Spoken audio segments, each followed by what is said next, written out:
ladies and gentlemen. We are excited and so glad you have joined us on Storytime with Miss Shiela.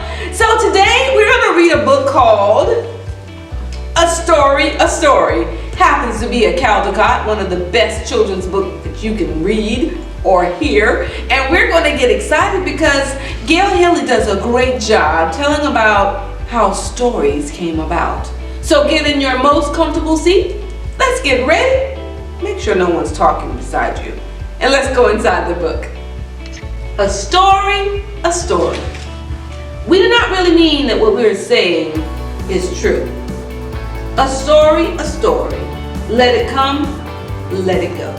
Once, old small children round my knee, there were no stories on earth to hear. All the stories belonged to Nyami, the sky god. He kept them in a golden box next to his royal stool. Anansi the Spider-Man wanted to buy the sky god stories, so he spun a web up to the sky. When the sky god heard what Anansi wanted, he laughed. The price of my stories is that you bring me Osebo, the leopard of the terrible teeth, Mboro, the hornets who sting like fire, and Mortia, the fairy whom men never see. Anansi bowed and answered, I shall gladly pay your price. Chuckled the sky god.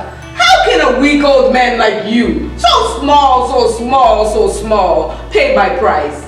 But Anansi merely climbed down to earth to find the things that the sky god demanded. Anansi ran along the jungle path, jolty, till he came to Osebo, the leopard of the terrible teeth. Oh, Anansi, said the leopard, you are just in time to be my lunch. Anansi replied, as for that, what will happen will happen. But first, let's play the binding game. How is it played? With bind creepers, explained Anansi. I will bind you by your foot and foot.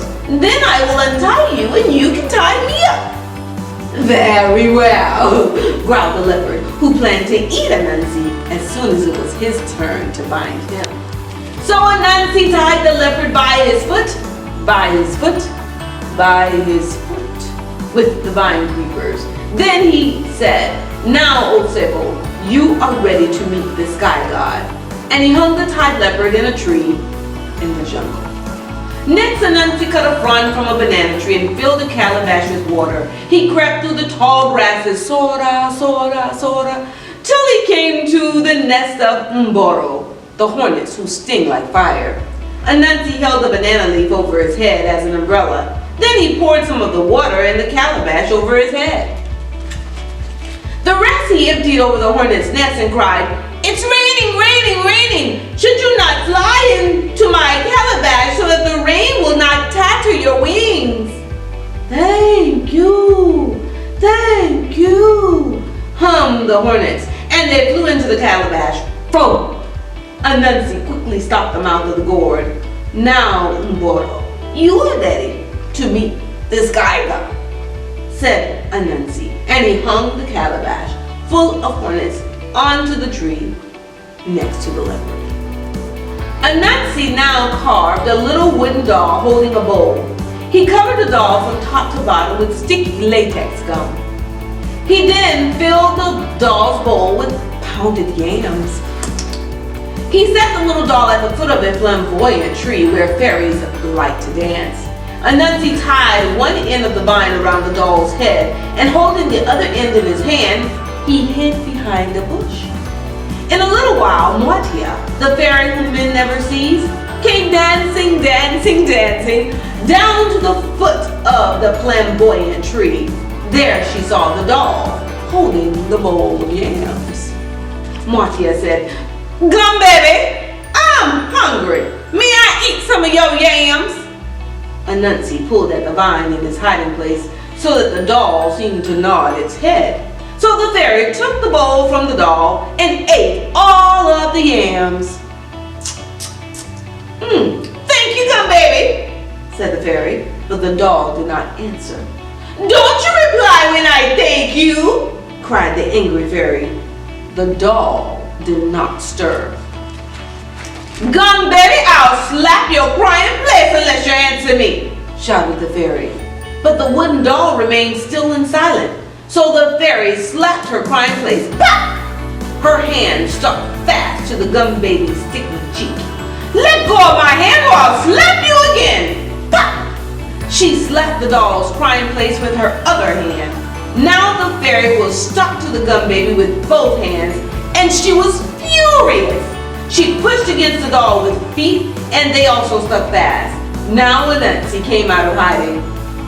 "You are ready to meet the sky god, Matia." And he carried her to the tree where the leopard and the hornets were waiting. Anansi spun a web around Osebo, Mboro, and Matia. Then he spun a web to the sky.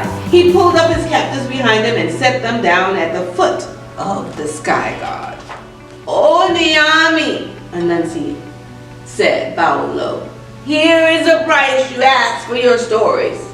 Osebo, the leopard of the terrible teeth, Mboro, the hornets who sting like fire, and Matia, the fairy whom men never see."